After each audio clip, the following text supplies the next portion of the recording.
Os Cavaleiros do Zodíaco, a saga de Zeus. A Guerra Santa contra Hades acabou de terminar, mas foi apenas o prelúdio para a verdadeira guerra que virá a seguir.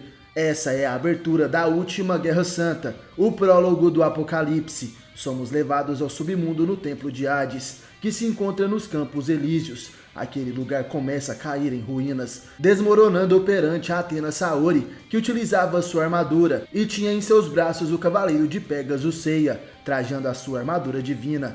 Seiya estava desacordado devido a ter sido atingido pela espada amaldiçoada de Hades, e Athena, sem ver outra saída, dá ao cavaleiro de bronze o poder do Misofeta Menos. Nesse momento, somos levados até os céus, mais precisamente ao Olimpo, o recinto dos deuses. Vemos três deusas, sendo Artemis, Minerva e Hera, que dizia: até Hades acabou caindo. Essa guerra entre Hades e o exército de Atena, nós testemunhamos isso, de nossas terras nos céus. Ainda assim, eu me preocupo com seu comportamento arrogante. Atena tem sido íntima daqueles a quem diz ser seus protetores, aqueles cavaleiros de bronze desagradáveis, que acabaram nos igualando em poder. Vamos consertar esse erro terrível. Artemis diz que sua irmã Atena é teimosa demais para mudar sua opinião. É mais fácil destruir os seus cavaleiros e a ver humilhada do que aceitar que seus pecados vão custar muito caro ao nosso pai. Minerva se pronuncia: eu não acredito nisso. Minha querida irmã demonstrou que todos nós deuses não somos o que parecemos. Além de que, ela acredita que o ser humano tem algo muito poderoso que nos fará mudar de opinião. Hera responde que, mesmo assim, o desejo de seu marido era absoluto. Queria que as coisas fossem diferentes, mas Prometeus, eu preciso que vá para as profundezas do inferno, para buscar Atena e os cavaleiros. Leve alguns cavaleiros do céu para cumprir esta missão.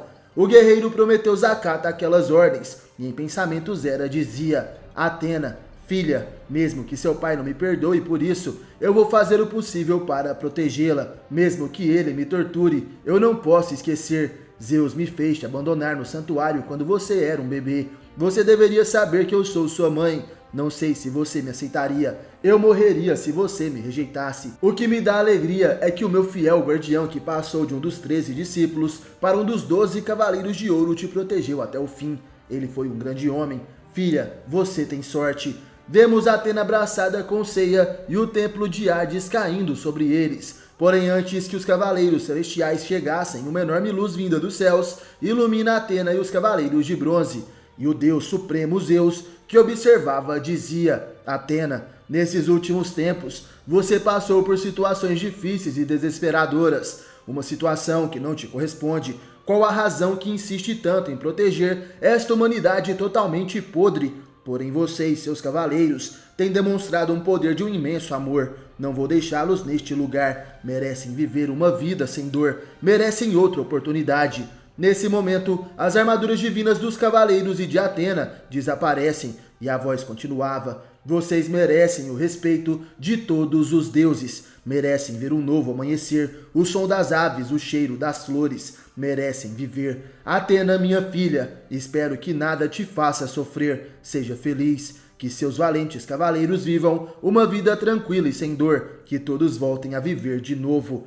Um grande clarão acontece e somos levados até o santuário de Atena. Vemos Doco de Libra, o mestre ancião, e os demais cavaleiros de ouro, Mudiares, Aiória de Leão e Miro de Escorpião. Eles também estavam surpresos por estarem vivos. O mestre ancião, ao lado de Shaka, de Virgem e Cânon, dizia: eu não sei o que diabos aconteceu, mas parece que alguém não quis que caíssemos no limbo. É estranho estarmos aqui parados. Vendo o entardecer, o cosmo que nos reviveu não era o de Atena. Era muito distinto e muito poderoso, mais poderoso do que Hades. Quem teria sido? Não estou entendendo nada. O que mais temo é que a verdadeira batalha contra o mal não era contra Hades. Se for assim, essa nova vida é só uma ilusão que se acabará logo. A verdadeira batalha final vai começar em breve. De repente, Mu se surpreende. Uma luz brilhava no céu. Os cavaleiros de ouro se perguntavam o que seria aquela luz. Era um poder imenso. Jamais sentiram algo assim. E de repente eles percebem que aquela luz teleporta à sua frente a Athena Saori e os cavaleiros de bronze, todos gravemente feridos e sem suas armaduras.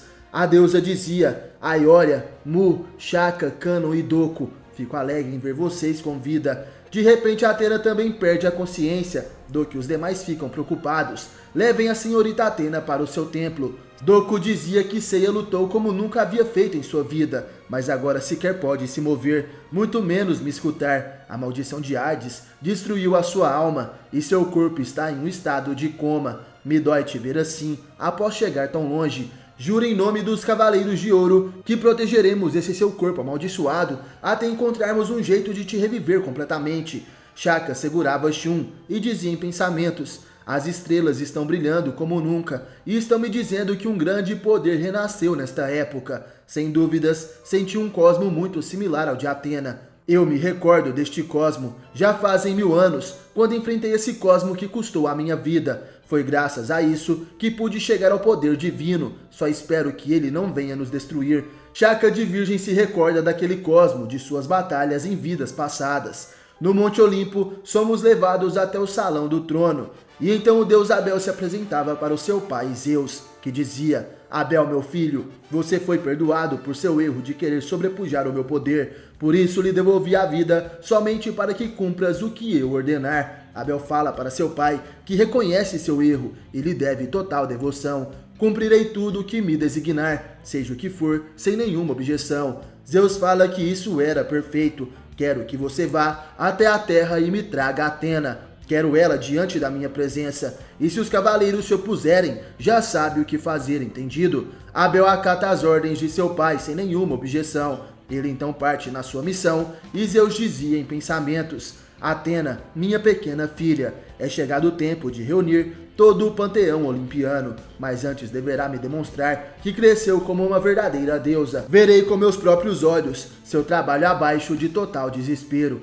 que seja digna do seu nome. Eu queria que vivesse uma vida normal, mas por ora não irá poder. Desde a criação do universo, as forças do bem e do mal têm lutado ferozmente para ter o controle total do poder absoluto. E com o correr dos séculos, essas energias tomaram formas distintas, os seres de luz chamados de deuses e os seres das trevas chamados de demônios. Os deuses se encarregaram de dar vida ao que pudessem curar com suas cosmoenergias. Aos demônios ficou encarregado de manchar com as trevas tudo que era puro. Vários seres de luz foram seduzidos pelo seu poder maligno, poder que foi a causa de tantas batalhas terríveis no passado com seres inferiores. Os humanos estão pagando o preço de nossos erros, e agora Hades, meu irmão, foi vítima desta maldição. Todos os seres das trevas tiveram sua origem de um que era puro mal, um ser cuja maldade é absoluta. Eu, o poderoso Zeus, senhor de todos os deuses do Olimpo, tomei a decisão final de enfrentar o causador de todo o terror das trevas, o caos. Uma batalha sagrada está prestes a começar, mas desta vez o inimigo ultrapassa toda a expectativa imaginada. Quem é esse ser obscuro de pura maldade, chamado de caos? E o pior de tudo, Atena e os cavaleiros vão ser tragados ao que parece ser uma das mais terríveis e violentas batalhas jamais vistas. E seus corpos estão totalmente debilitados depois da Guerra Santa contra Hades. O futuro do santuário está obscuro. O que irá acontecer? Porém, o mais preocupante é: conseguirá Zeus reunir os 12 deuses do Olimpo para a batalha final? Como sabemos, o rei dos mares, Poseidon, e o rei maligno do submundo, Hades, enfrentaram Atena e seus cavaleiros. Porém, os deuses olímpicos, um por um, foram derrotados. É como se fosse a revolta da Era dos Mitos. Agora eis que finalmente o rei dos deuses poderá ser temido. Seu silêncio foi quebrado e um acerto de contas jamais visto antes está prestes a ocorrer. No santuário de Atena, mais precisamente nas 12 casas zodiacais, vemos várias estrelas cadentes caindo dos céus. Os Cavaleiros de Ouro, a mais alta patente dos guerreiros de Atena, estavam guardando o santuário após ressuscitarem. De alguma forma desconhecida, eles voltaram à vida. E a Ioria de Leão perguntava: Mu, o que é esse cosmo ascendente que vem da casa de Virgem? Não podemos nos aproximar um passo sequer. Cânon de Gêmeos também estava confuso. O que será que está acontecendo com Shaka? É óbvio que ele ainda não se tornou um deus. Nesse momento vemos Shaka em sua casa zodiacal, e em meditação ele dizia: finalmente é chegada a hora, a maior de todas as guerras. A última Guerra Santa vai começar agora. Do lado de fora, Cânon, a Ioria, Mu e Miro estavam assustados. Eles diziam: o que é esse cosmo poderoso? Não é o Shaka, é muito maior que o cosmo dele. está vindo em direção da casa de Virgem. Cuidado, Shaka. Se continuar indo desse jeito, o Cosmo irá estraçalhar a casa de Virgem. Corra, Shaka. Um poderoso Cosmo, nesse momento, atinge o teto da casa de Virgem, causando assim uma enorme destruição. Porém, o Cavaleiro Dourado Shaka continuava ileso, em sua posição de lótus e com seus olhos fechados. Ele percebe o inimigo que se aproxima de seu lado. O virginiano dizia, como esperado, é você o homem mais poderoso do exército de Zeus. Aquele é o imperador de Zeus. Essa é a nomenclatura dos cavaleiros do céu, o general dos 13 discípulos, o primeiro discípulo, conhecido como Deus Sol Samburna Apollon. Shaka finalmente abre seus olhos e vendo o inimigo à sua frente, ele falava, Apollon, eu compreendo a razão do porquê você, o auxiliar mais próximo de Zeus, pode vir até a Terra. Finalmente nosso Lorde fez a sua decisão. A Era New Gênesis está vindo para nossa Terra. Apollon nesse momento se pronuncia, exatamente no tempo da criação, a Terra foi formada em 7 dias, e agora se convertendo, nos próximos 7 dias, o mundo voltará a ser nada. A Terra vai experimentar todos os tipos de desastres, toda a vida vai ser exterminada, a Terra está destinada a se tornar uma terra de ninguém. Eventualmente o espírito maligno dos humanos irá poluir o mundo.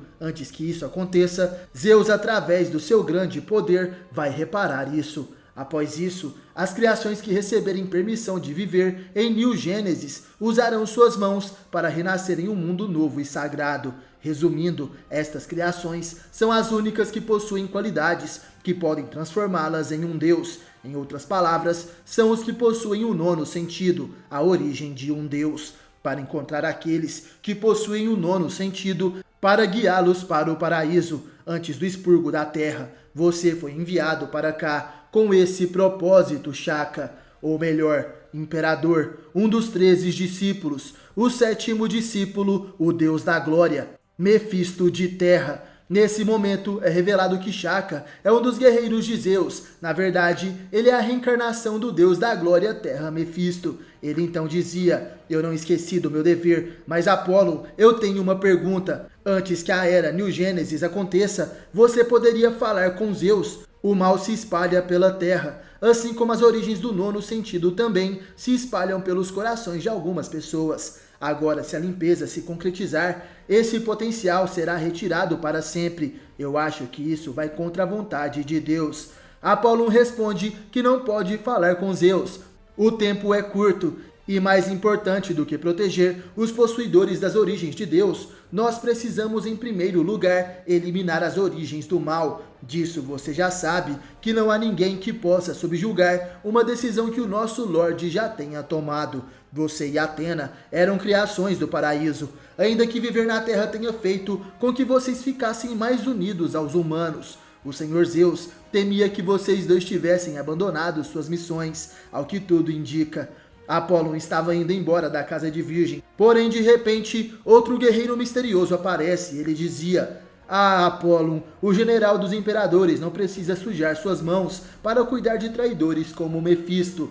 Você verá que eu, que também sou um dos 13 discípulos, darei conta dele. Shaka fica surpreso ao ver aquele homem. Ele então reconhece, mas o que? Você é o 10º discípulo imperador, deus da sombra lunar, Valkyrie Mila. Valkyrie Mila dizia, mesmo que eles sejam um dos nossos camaradas imperadores, nós não podemos permitir que alguém que se opõe ao decreto de Zeus, nosso onipotente Deus Mor, escape. Podemos? Além disso, esse cara rejeitou a sua missão, é um traidor, sua conduta não permite que ele se mantenha equiparado a um deus como nós somos. Mefisto, ou devo te chamar de Shaka? Eu ouvi que esses estúpidos humanos têm te chamado de um homem mais próximo de Deus, com temor, e eu digo, junto dos outros comandantes divinos, que você é imaturo e deve ser chamado de o mais próximo dos humanos. Isso porque você desertou de sua missão e aderiu à terra como um anjo caído. Eu farei você aprender a sua lição. Tome isso, o cordão da meia-noite. O deus da sombra da lua, Valkyrie Mila, ataca Shaka com seu grande poder. O cavaleiro de ouro sente a escuridão o cercando aos poucos de todos os lados. O cavaleiro de Atena, de olhos fechados, suava frio, e Milá dizia: Shaka, viver na terra fez o seu nono sentido enfraquecer, seu cosmo já não pode mais defendê-lo, seja engolido pela escuridão carmesim do cordão da meia-noite e desapareça. Porém, nesse momento, o Cavaleiro de Ouro contra-ataca, e essa era a habilidade mais poderosa de Shaka de Virgem, Tembu Horin, o Tesouro do Céu. O brilho dourado do cosmo de Shaka começa a dissipar aquela escuridão carmesim criada por Milá, que dizia: Eu não acredito, seu Tembu Horin consegue violar os 6 sentidos dos humanos. Mas você acha que isso irá funcionar em um imperador que possui o último de todos os sentidos, a fonte da vida? Shaka, nesse momento, abre seus olhos e então se pronuncia: Milá, como você já sabe, Tembu Horin é uma habilidade que é tanto ofensiva quanto defensiva. Através do meu cosmo, não só os 6 sentidos principais do oponente, mas também o nono sentido pode ser esmagado. Brilhe gloriosamente, Tesouro do Céu, nono sentido será quebrado. Nesse momento, o Tesouro do Céu de Shaka, elevado ao nono sentido, consegue atingir o 10º discípulo de Zeus, o deus da sombra da lua. Valkyrie e Milá, que não acreditava. A luz criada por Shaka destruiu o meu golpe, a minha escuridão. Shaka, você ainda tem muito poder, então por que nos traiu? O deus da sombra da lua naquele momento é destruído completamente e se torna cinzas. A casa de Virgem mais uma vez sofre os danos daquela batalha. E como o meteoro deu sol, o general dos 13 discípulos e mais poderoso guerreiro de Zeus vai embora dali. Ele dizia: Mefisto, ou melhor Shaka, então essa é a sua decisão. Eu, Apólon, visualizei o fim. Nesse momento, quem chega na casa de Virgem são os cavaleiros Cânon, o de Ares, Aiória de Leão e Miro de Escorpião, que perguntavam o que estava havendo e se Shaka estava bem, o que realmente teria acontecido ali. Porém, os 4 cavaleiros de ouro que chegaram até aquele lugar ficam surpresos com o que estavam vendo. Shaka de Virgem estava de olhos abertos, porém com um ferimento em sua cabeça. O sangue escorria por sua face e ele dizia: Por favor, amigos, digam para Atena, uma batalha nunca vista antes vai começar. Ela precisa se apressar e reunir todos os cavaleiros. As palavras de Shaka estremecem o santuário de Atena. Nesse momento vemos Shun correndo para o santuário. Ele dizia: Essa coisa de Atena querer reunir todos os cavaleiros novamente, será que o comunicado de June é fato? Será realmente Zeus do Olimpo? Devo agradecer a Mu, nossas armaduras estão totalmente restauradas, mas eu estou preocupado com Seiya. Ainda que Atena esteja cuidando dele, eu tenho que me apressar. De repente, Shun é atingido por um ataque inimigo. Um golpe direto acerta em suas costas. O cavaleiro de Andrômeda cai no chão, e 3 sombras se aproximam. Elas diziam: Você é o cavaleiro de bronze de Andrômeda? Se você dá valor à sua vida, responda as perguntas obedientemente. Shun erguia sua cabeça e se perguntava se foi o imperador de Zeus que o atacou. Nesse momento, os inimigos diziam: Ele foi o homem escolhido pelo rei do submundo Hades, pelo menos por um tempo, mas ainda assim é tão fraco. Agora você poderia apenas confessar seu irmão, ou melhor, o mais poderoso dos imperadores, um dos 13 discípulos. Onde está o 13º discípulo, deus das chamas, Fausto de Marte? Nesse momento, Shun grita dizendo que isso seria mentira. Meu irmão não pode ser o imperador do exército de Zeus, que quer destruir a Terra e Atena. O inimigo diz que não é mentira. Seu irmão, o cavaleiro de Fênix, Ikki, foi escolhido desde os tempos mitológicos como um cavaleiro do céu, um dos 13 discípulos que estavam no topo assim como eu, o imperador, deus das árvores de seda, Alion de Júpiter. Nesse momento, Alion, um dos 13 discípulos de Zeus, se apresenta e seus guerreiros celestiais subordinados começam a atacar Shun caído no chão.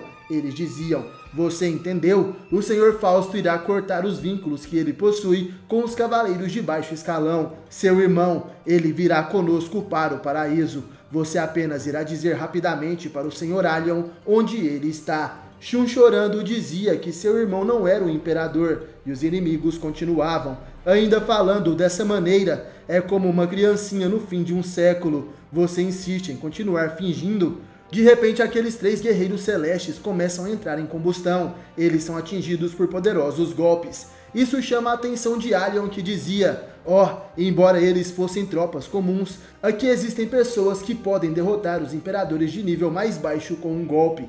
Quem são vocês? Nesse momento, Shun fica surpreso. À frente dos dois, quem surgem são os 3 juízes do submundo, Radamantes de Wyvern, Minos de Griffon e Aiacos de Garuda. Minos se aproxima perguntando para Shun: "Você está seguro, Senhor Hades? Pandora nos pediu para que protegêssemos você secretamente até seu verdadeiro despertar." Allion dizia: "Olha só quem poderia ser, senão os mortos do submundo. Após perderem para Athena, vocês acabaram protegendo um cavaleiro." Radamantes nesse momento se pronuncia: "O que há? Você acha que não sabíamos que Zeus planejava ativar a Era New Gênesis?" Aiacos falava: "Você acha que não iríamos fazer nada, enquanto sua conduta quer destruir a terra, o submundo e os mares?" Allion de Júpiter chama eles de estúpidos. Acham que tipos como vocês podem parar a grande vontade de Deus? É melhor que vocês esperem pacientemente até o fim.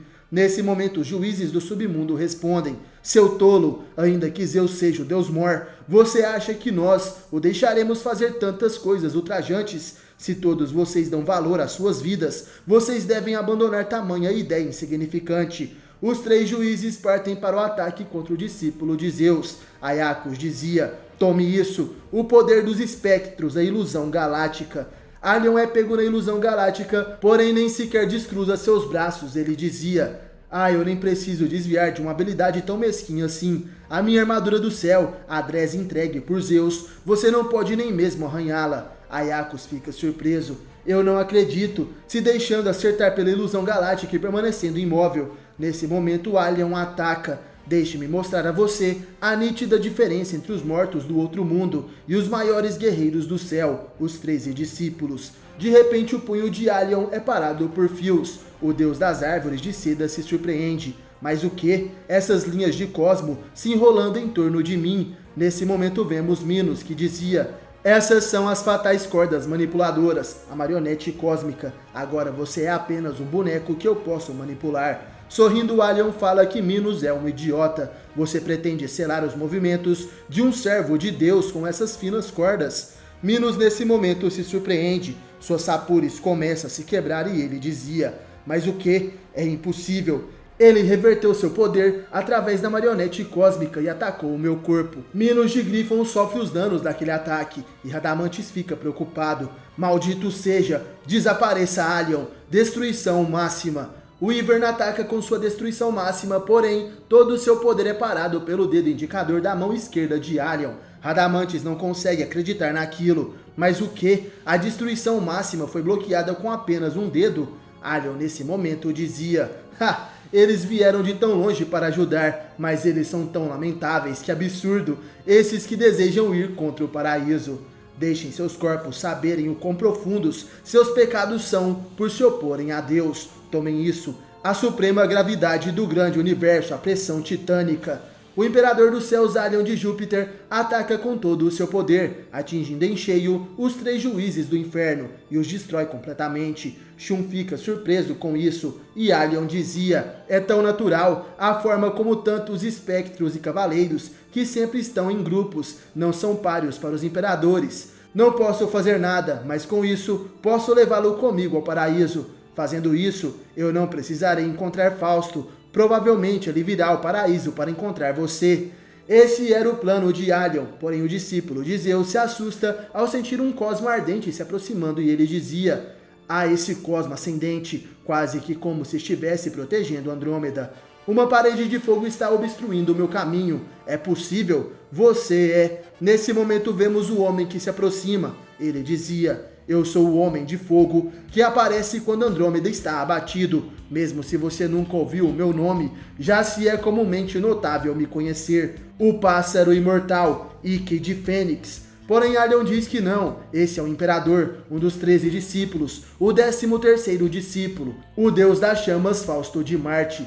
Ike fala que ele é o irmão de Shun, o Cavaleiro de Fênix, e não o Imperador, um 13º discípulo ou então Fausto. "Me parece que você andou ameaçando meu irmão por estar enganado sobre quem sou eu. Você está pronto?" Allion responde que de fato, eu ouvi um rumor que na era mitológica, o 13º homem, Fausto, ascendeu ao paraíso, mas, por alguma razão, ele não foi aclamado por Zeus e retornou à terra. Por causa disso, sua alma não despertou sua natureza de imperador. Isso é muito desrespeitoso para com Zeus. Bom, vendo isso, provavelmente sua memória vai ser restabelecida. Nesse momento, Allion apresenta para Ikki uma armadura. Essa era uma nova vestimenta. Ikki fica surpreso ao ver aquilo. Mas o que será que é isso? O deus das árvores de seda então apresenta: essa é a Dres de Marte, a prova de que você pertence aos imperadores, o deus das chamas. Você foi chamado de pássaro imortal. Sua imortalidade se deve à sua descoberta do nono sentido, como sendo o imperador. Agora use essa Dres e acenda conosco, Fausto. Pelo despertar do sangue sacro do imperador, você irá lembrar tudo sobre si mesmo. Nesse momento, a Dres de Marte se desmonta e voa na direção de Ikki para trajar o corpo do cavaleiro que estava perplexo. Shun grita por seu irmão e de repente um enorme clarão acontece. Os pedaços da Dres de Marte caíam no chão e Allion fica surpreso. Mas o que? Não é possível. Essa é a armadura de Fênix. A armadura de Fênix foi até ali como se estivesse protegendo o corpo de Ikki das partes da Dres de Marte. E a Dres é mais resistente do que qualquer material na Terra. E está sendo reduzida a pó, o que a armadura de Fênix é realmente.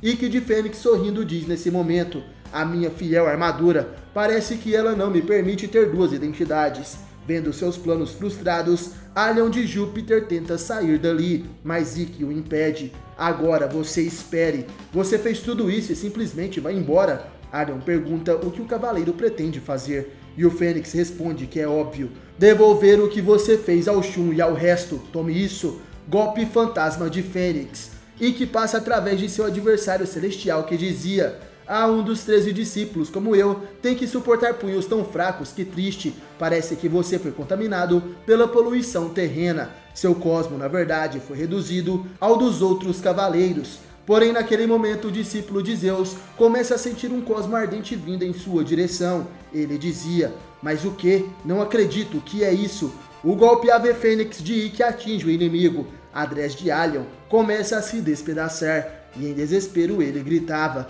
mas o que foi isso? O cosmo de Fausto está se expandindo consideravelmente, mas por quê? E a duração do ataque está aumentando sem limites, esmagando minha Dres. Isso é o sinal de que o nono sentido adormecido dele está sendo despertado. Não é possível. O seu ataque pode manifestar esse tipo de poder. Eu errei. Você é inegavelmente o imperador, o 13º discípulo Marte. O corpo e a Dres de Allion de Júpiter são despedaçados. Ikki derrota o inimigo e diz em pensamentos: Allion, é fato que você despertou alguma coisa dentro de mim, mas eu, Ikki, não importa em que era eu nasci, eu escolhi apenas um caminho.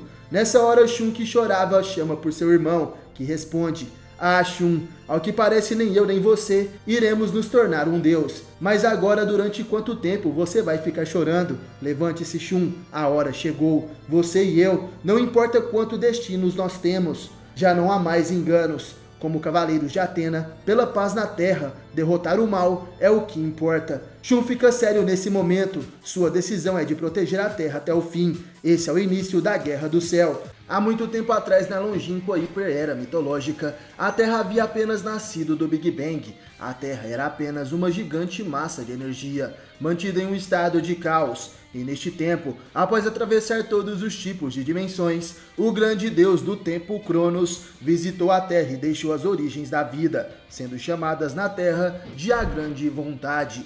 Antes que houvesse cobiça, através destas origens, muitos puderam despertar como deuses. Zeus, o pai onipotente, o deus Mor, ele emergiu. E assim como Zeus, outros 3 deuses despertaram com grande poder. Eles foram os deuses da criação e juntos eles fizeram o mundo em 7 dias. Essa origem é chamada de Era Gênesis. Neste tempo, os 4 deuses da criação que formaram o mundo foram o rei do submundo Hades, o criador do mundo dos mares, o rei do mundo marítimo Poseidon, e em conjunto com seu pai, esse criou o paraíso, a vida terrena, o divino filho de Zeus, que foi chamado de imperador do céu, Abel. Após isso, no paraíso estava Zeus, no mundo marinho Poseidon, no submundo Hades, e na terra estava Abel.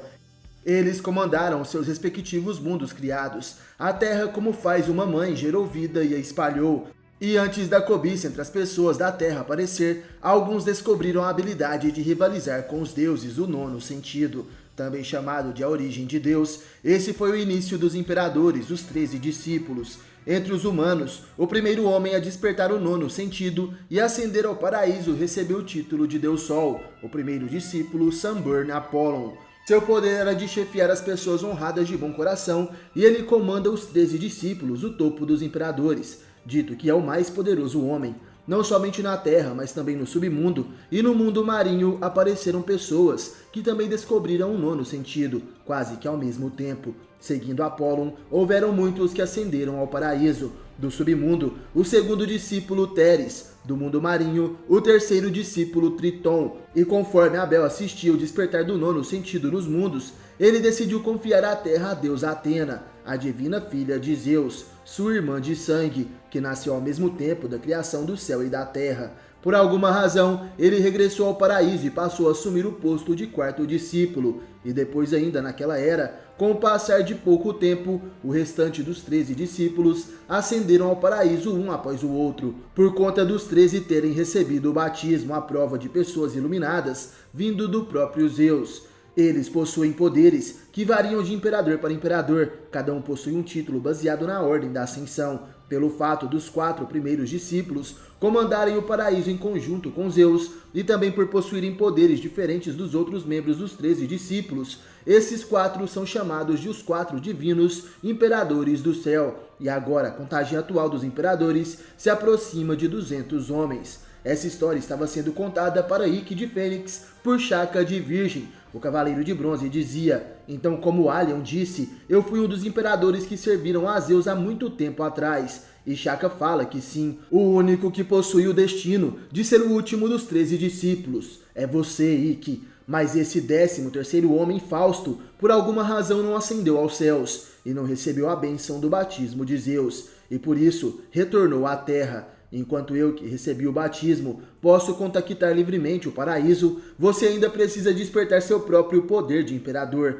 e que revela que a personalidade desse Fausto é semelhante à dele. Provavelmente não conseguiu se adaptar aos jardins do paraíso. Nesse momento o Cavaleiro de Ouro dizia: uma vez eu, Shaka, te encontrei na Ilha da Rainha da Morte. Quando senti seu curioso cosmo, eu não matei você. A razão disso foi porque eu havia sido alertado de que você possuía um traço do nono sentido assim como eu. Afortunadamente ou não, você reencarnou nesta era e você acordou seu destino como Fênix. Ser um cavaleiro cedo deu como resultado a supressão à sua linhagem de imperador. Talvez Mitsumasa Kido tenha tido um olhar aguçado e percebeu que você era capaz de adquirir o destino de ser o Cavaleiro de Fênix. Independente do caso, por Atena, para que ela pudesse enfrentar o seu pai, cujo sangue divino compartilhou com ela, seria esta uma luta heróica. Mas por ela e pelo resto de nós, quem deve ser mais temido não é Zeus ou Apolo, mas sim o imperador do céu, Abel. Ele, como Atena, é um filho de Zeus, e seu poder rivaliza com o de seu pai.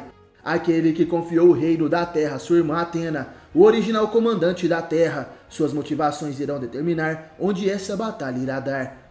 Embora ele seja o filho divino, ele possui o posto de quarto discípulo. Havia outro homem que deveria estar nesta posição. Há muitos anos atrás, ele protegeu Atena e confiou a ela o comando do crescimento dos garotos. Será essa a vontade do paraíso? Esse homem deve ser. Nesse momento somos levados até onde Atena está. Ela dizia em pensamentos: como Shaka havia dito, agora que a era New Gênesis está em andamento, será que eu, como uma deusa que sou, consigo evitar um conflito contra o mais poderoso exército dirigido por meu pai e pelos outros deuses e proteger as pessoas da terra? Afinal de contas, não haverá quem possa arbitrar essa batalha de deuses. Após receber uma ferida fatal na batalha contra Hades, a vida de Seiya foi salva graças ao Misophetamenos. Seu corpo viaja nos limites da vida e da morte, protegido pelo meu cosmo dia e noite nesse templo.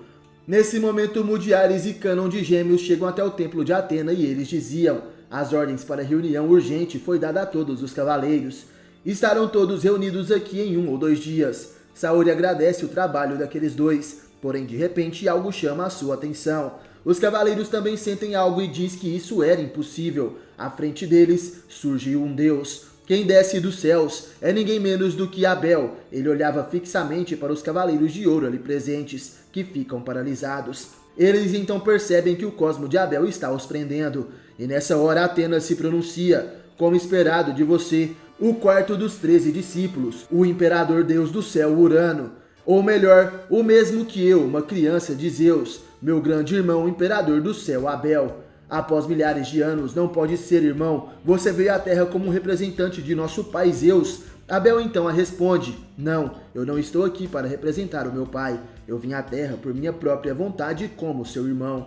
A prova disso está no fato de que não estou usando minha dress. Sim, eu vim aqui para parar a batalha contra o pai e receber você de volta. Agora que a Era New Gênesis está ocorrendo, o tempo de retornar ao paraíso é esse. Nesse momento somos levados até o paraíso, o templo de Zeus. Vemos Apolo e logo outros 2 imperadores se aproximam dele. Eles diziam: Apolo, a última vez que os 4 divinos imperadores se reuniram foi antes da Guerra Santa contra o deus maligno Ares. Quantos séculos já se passaram? É evidente que com a Era New Gênesis em pleno andamento, nos reunirmos era questão de tempo. De fato, os rumores são verdadeiros. Aqueles 2 eram o segundo discípulo, o deus da beleza inferior, Teres de Plutão, e o terceiro discípulo, o deus do bravo mar, Triton de Netuno. Eles são 2 dos 4 imperadores divinos. Triton perguntava: o senhor Zeus já retornou ao seu trono? E os 4 divinos imperadores: o senhor Abel ainda não se apresentou? Nesse momento Apolo dizia: embora ele tenha assumido o posto de 4º discípulo, Abel é diferente de nós, que recebemos o batismo. Ele é o verdadeiro filho de Zeus, ou se preferir, ele é um deus por si só. Teres dizia: agora que a Era New Gênesis é um fato, lutar contra a sua irmã de sangue Atena desencadearia um horrível banho de sangue divino. E Triton falava: Abel está preenchido com tenro amor. Obviamente ele não terá participação em uma possível batalha cruel que possa ocorrer. Porém Teres fala: mesmo sem a presença de Abel, o que dizem a respeito de seus servos, Laurentai e Alviore? Eles também não estavam presentes. Será que eles não desejam aparecer? Nesse momento Apolo percebe algo. Será que isso é possível? Essa seria a vontade de Abel? Nesse momento voltamos ao templo de Atena, onde Abel dizia: devido ao grande carinho dos deuses, o mundo que foi preenchido com o mal vai ser purificado e um novo mundo será criado. Esse é o sonho de nosso pai.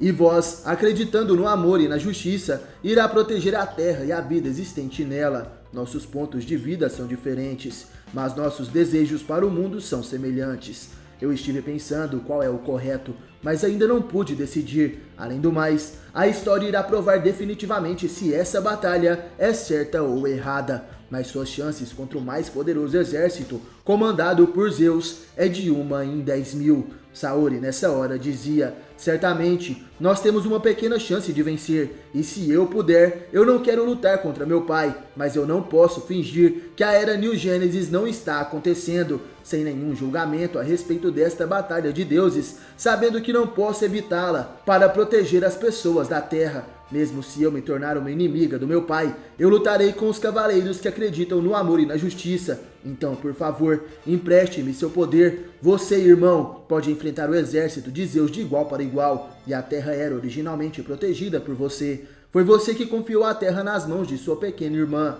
Abel responde que sim, no longínquo tempo da criação, quando o mundo era uma criança. Ao mesmo tempo que tu nascestes, eu tive uma premonição. Essa é a deusa que recebeu o destino do paraíso de governar a terra, e eu confiei toda a existência do mundo a ti, e retornei ao céu, e foi assim que aconteceu. Mas Atena, eu também sou um deus, que existe desde a criação. Eu não posso simplesmente sentar e assistir a tal batalha. Se sua determinação não lhe permitir se render ao exército do paraíso em nome das pessoas da terra, então primeiramente você deveria saber que se você não me ultrapassar, você não poderá acabar com esta luta. Está claro que agora é a hora de lhe dar isto. Atena fica surpresa. Será que isso pode ser? Será que é? Aquela era uma relíquia para julgar os deuses, a Uranus Dagger, criada diretamente do Big Bang. Essa adaga é uma das 3 armas divinas dadas pelo grande deus Cronos, a única arma capaz de matar um deus.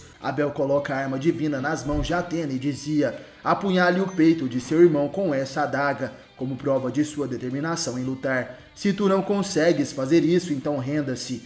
Retorne comigo ao paraíso e assista a criação de um novo mundo até o final. Se lutar sem hesitação, então você já é uma vitoriosa. Mas se você não está pronta para ignorar o cadáver de seu irmão e não recuar, então não poderá mais proteger a terra do mais poderoso exército comandado por Zeus, e deve ser retalhada. Saori, chorando, então dizia: irmão, por que me oferece essa decisão tão difícil de ser tomada? Me fazer escolher entre a vida do meu amado irmão e a vida de todas as pessoas da terra. Eu não posso assassinar o irmão que tanto respeito, mas eu não poderia abandonar os cavaleiros que arriscaram suas vidas ao meu lado para proteger a terra e as pessoas. Se eu tenho que fazer isso, então eu darei a minha própria vida. Por favor, em troca da minha vida, irmão, comece a agir. É o meu último desejo.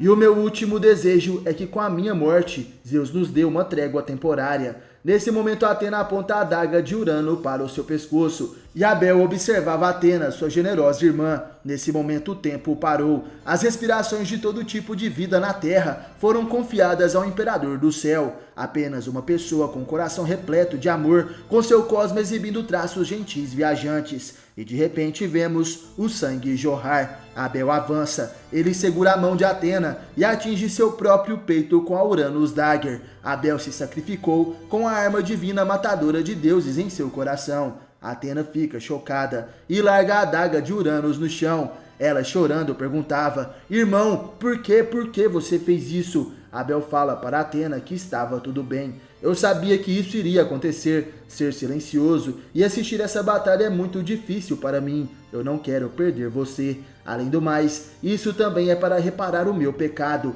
Eu enviei o quarto imperador original, o deus da terra Ícaro de Nabalon, para esse lugar. Nessa era, ele reencarnou como cavaleiro de ouro de Sagitário, Aiorus, para proteger você. E 13 anos atrás, fui eu quem revelou ao seu pai terreno, Mitsumasa Kido, a revelação divina para criar garotos escolhidos pelo destino das estrelas para lutarem e protegê-la como cavaleiros. Tudo foi em consideração a você. Como resultado, eu dei a vocês e às coisas vivas da terra somente dor. Perdoe-me, irmã, já que chegamos a esse ponto, eu ainda posso pelo menos deixá-la com um poder de batalha igual ao do exército dos deuses. Como filho do grande deus Mor, pela minha carne e sangue, agora a armadura sagrada dos deuses ressurja aqui. Nesse momento, com seu sangue divino que escorria de seu peito, Abel ressuscita a Kamui de Atena, o último poder para a deusa da guerra. Na longínqua era mitológica, o deus das armas Hefesto criou as Kamuis para os 12 deuses olímpicos comandados por Zeus. Elas desapareceram na Guerra Santa, ocorrida milhares de anos atrás. Dito que não deveriam ressuscitar nunca mais neste mundo, agora uma delas está aqui. Apesar de passados milhares de anos, por conta do sangue puro do deus Abel, ela ressuscitou completamente. Armada com a armadura divina e com a arma divina Uranus Dagger, você tem definitivamente um poder igual ao de Zeus, Atena. Apesar de tudo isso, tudo depende de seu cosmo. Mostre o restrito nono sentido às pessoas para que elas se elevem o mais perto possível de serem deuses. O cosmo dos deuses é infinito. Atena, chorando, então se pronuncia: meu irmão, desde o início você quis me dar o seu poder, então você deu a sua vida para isso. Você veio até a terra também para testar meu vibrante coração, antes que eu pudesse lutar contra Zeus. Abel cai de joelhos e diz para sua irmã não ficar triste: eu irei reviver em suas almas, mas não se esqueça, minha irmã, quando o mundo e as pessoas foram criadas, os deuses compartilharam o seu restrito poder a elas. Eu presumo que os humanos irão se tornar iguais a nós. Eventualmente, eu acredito que eles serão nossos companheiros na construção de uma utopia juntos. Os bravos corações com amor e justiça, servindo para você, os cavaleiros, não percam isso definitivamente. Nesse momento, o corpo de Abel cai diante de Atena, que chorava por seu irmão. De repente, 2 novos guerreiros chegam até o local e eles diziam: por favor, não se preocupe, Abel será levado por nós ao paraíso. Aqueles eram imperadores dos céus, 2 dos 13 discípulos, o 5º discípulo, o deus das margens, Laurentai de Mercúrio, e o 6º discípulo, o deus do ouro, Alviore de Vênus. Laurentai segura Abel em seus braços e, vendo aquilo, Atena dizia: vocês dois, entre os 13 discípulos, devem ter recebido o batismo de Abel diretamente. Vocês estavam do lado dele. Por que não o pararam? e os 2 guerreiros diziam: eu temo que se Abel realmente quisesse lutar contra vocês, nós estaríamos prontos para ser um escudo para ele, mas seus pensamentos vão além do que nós podemos sonhar. Atena então faz um pedido: por favor, digam ao meu pai que pelas pessoas, pelo amor e pela justiça, eu, Atena, vou lutar contra o exército mais forte de Zeus. Eu não tenho mais dúvidas. Os 2 discípulos imperadores acatam o pedido da deusa Atena e partem para os céus. Saori, vendo eles partirem, dizia: irmão, por favor me perdoe, eu também irei para o seu lado em breve. E nesse momento somos levados até onde Ceia está. O cavaleiro de bronze segue inconsciente em uma cama, após ser atingido pela espada amaldiçoada na batalha contra Hades. Porém uma voz o chamava: Pégaso, acorde, Pégaso. Esse era o espírito de Abel, que vai até Ceia e diz: você que luta desde a era mitológica ao lado da minha irmã, eu confio a você, minha querida irmã Atena. Quero que a proteja. A deusa que irá para a sua última guerra santa, minha irmã que irá arriscar a sua vida pela terra. Mostra a verdadeira força do cavaleiro de Pégaso. Por favor, Pégaso, junto de Atena, traga a luz a este mundo. Nesse momento, ao entrar em contato com o cosmo de Abel, vemos Ceia finalmente abrindo seus olhos. O cavaleiro de Pégaso finalmente acordou. E voltando para onde Atena estava, os cavaleiros de ouro Cânon de Gêmeos e Mu de Ares finalmente se libertam da paralisia colocadas em seus corpos por Abel. Eles ficam surpresos ao verem Atena com sua nova armadura. Aquela era a Camui verdadeira de Atena, criada por Hefestos. A deusa da guerra traz a sua vestimenta sagrada e diz: eu não olharei para trás. Eu prometi pela alma de meu irmão. Meu amor pela terra nunca irá acabar. Eu vou lutar até o fim com meus cavaleiros, pelo amor e pela justiça. Se sacrificando por sua irmã, Abel desperta uma das 12 Camus desaparecidas. A era New Gênesis se aproxima. Mestre e discípulo lutarão juntos. Zeus mandará seu exército para o santuário. Mu, Miro e Aioria irão assistir à eminente derrota de seus companheiros. Somos levados até o leste da Sibéria. Vemos o garotinho Jacó correndo e chamando por Ioga. Algo terrível aconteceu. O cavaleiro de cisne pergunta para Jacó o que era e o que te fez ficar tão assustado. Nesse momento o garoto leva Ioga até o local e o cisne dizia: mas o que? Isso é impossível. As geleiras eternas da Sibéria se tornaram um deserto do dia para a noite. Então o conteúdo da carta de convocação urgente do santuário é verdadeiro. Finalmente a era New Gênesis de Zeus está acontecendo.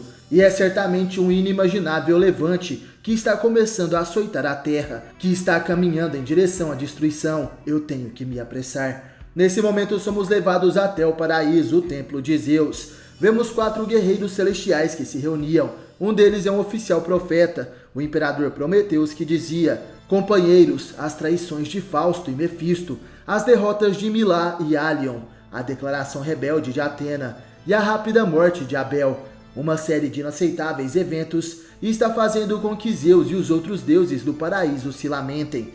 Apolon, Zeus quer que essa situação termine o mais depressa possível, já que a era New Gênesis entrará em ação ao final deste dia, e já estão na Terra, por ordens da deusa Hera, Espaltos, Ishtar e Antares, todos para exterminar o exército de Atena. Nesse momento Apolon, Triton e Teres ficam surpresos. O cabeça do exército regular do paraíso, composto por 47 guerreiros, dono de incontáveis vitórias, o invencível general, o 11º discípulo, deus dos exércitos, Espaltos de Maltes. Ishtar, sozinho, possui o poder de aniquilar o exército dos cavaleiros. Entre os 13 discípulos, esse é o mais terrível, sendo o 9º discípulo, deus da poluição intensa, Ishtar de Saturno. E por último, com o poder que foi conferido pelo próprio Zeus, o 12º discípulo, o deus da vida sagrada, Antares de Messia. Triton e Teres diziam: enviando justamente esses 3, nós já podemos ver o final desta batalha. Infelizmente, o destino do exército de Atena já está traçado. Nesse momento, somos levados até os 5 picos antigos de Rosan, na China. Vemos Shunrei chamando por Shiryu, que junto de Doku estava indo embora dali. O cavaleiro de Libra dizia: vamos, Shiryu, a situação é urgente. Nós temos que nos unir ao exército de Atena o mais rápido possível. Shunrei chorava e Shiryu, deixando sua amada, dizia em pensamentos: Shunrei, por favor, entenda que desta vez eu não posso evitar. a maior e última guerra santa. Eu tenho que sacrificar a mim mesmo pelo destino dos cavaleiros, para proteger você e a terra. Porém, de repente, Shiryu e seu mestre Doku são surpreendidos.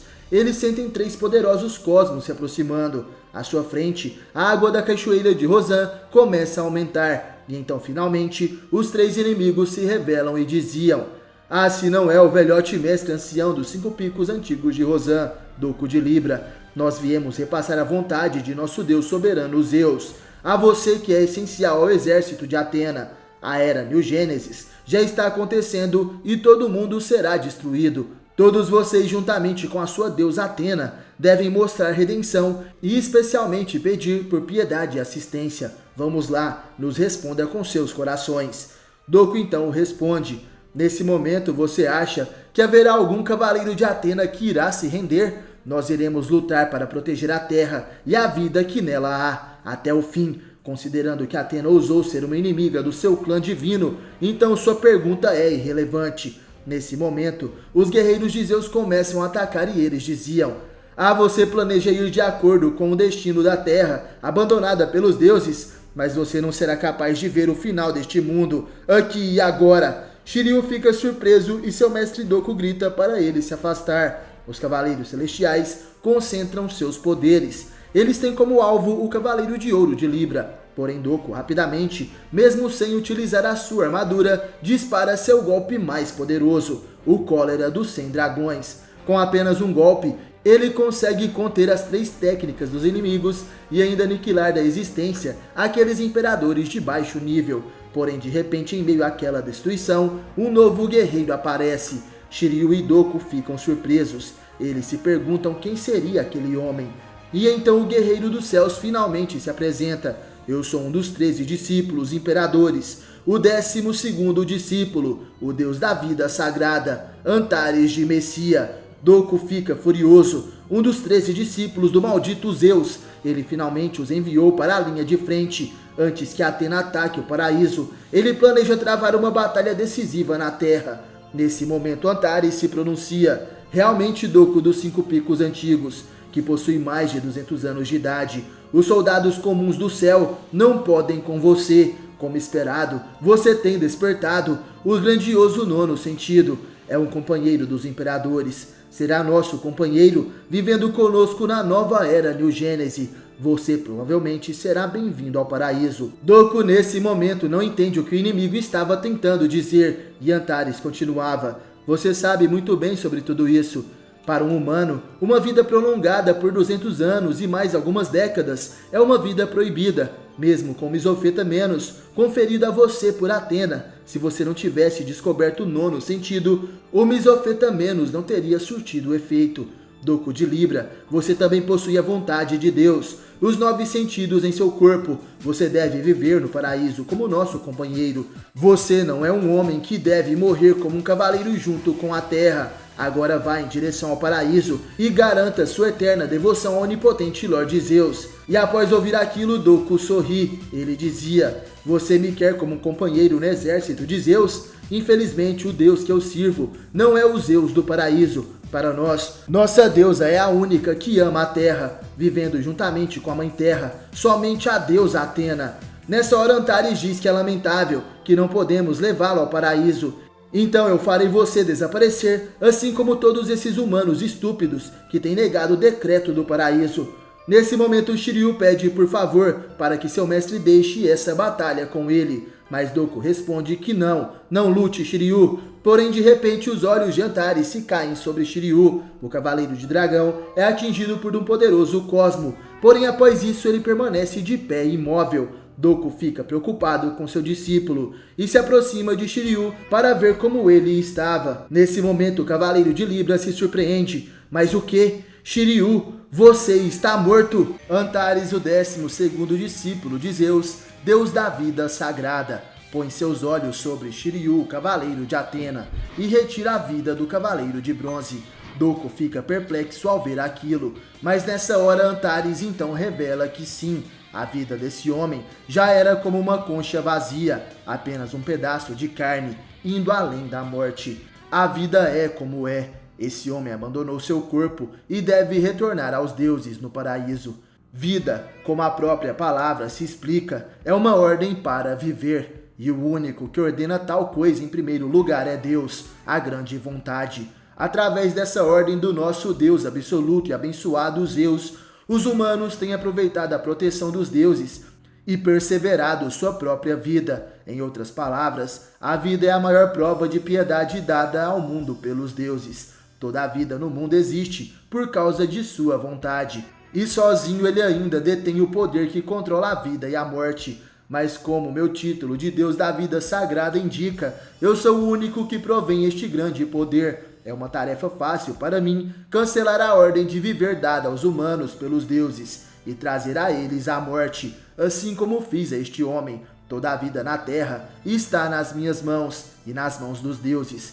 Aqui não existe ninguém que possa subjugar esse comando. O que será que acontece se eu usar esse poder para cancelar o seu Mesofeta Menos, o método secreto dos deuses? Nesse momento Doku fica surpreso e diz que algo assim seria impossível. Porém Antares revela que é possível sim. Doku perderá a proteção de Deus em apenas um instante e passará por 200 anos e algumas décadas em um segundo, se tornando pó. Esse é o resultado que você almejou. Adeus, Doku. Indo contra a vontade de Deus e as leis naturais, a vida proibida retorna ao paraíso. O mensageiro, esse é o nome da técnica de Antares de Messia. Sua mão era como a foice da morte que vem para tirar a vida de Doku. Porém, de repente, a armadura de Libra aparece na frente do Cavaleiro de Ouro. Doku traja sua armadura sagrada e se prepara para lutar. O Cavaleiro de Ouro decide utilizar as sagradas armas de Libra e então empunha as duas espadas douradas. Mas Antares não dá tempo para o cavaleiro se defender. Ele ataca novamente com seu punho de foice, danificando a armadura de ouro de Libra e jogando Doku no chão. O Cavaleiro de Ouro então concentra o seu cosmo. Ele dispara a cólera dos 100 dragões contra o vilão. Porém Antares consegue conter esse poder. O choque entre as energias do Cavaleiro de Ouro e de um dos 13 discípulos era gigantesca. Porém de repente percebemos que a armadura de Libra estava se despedaçando.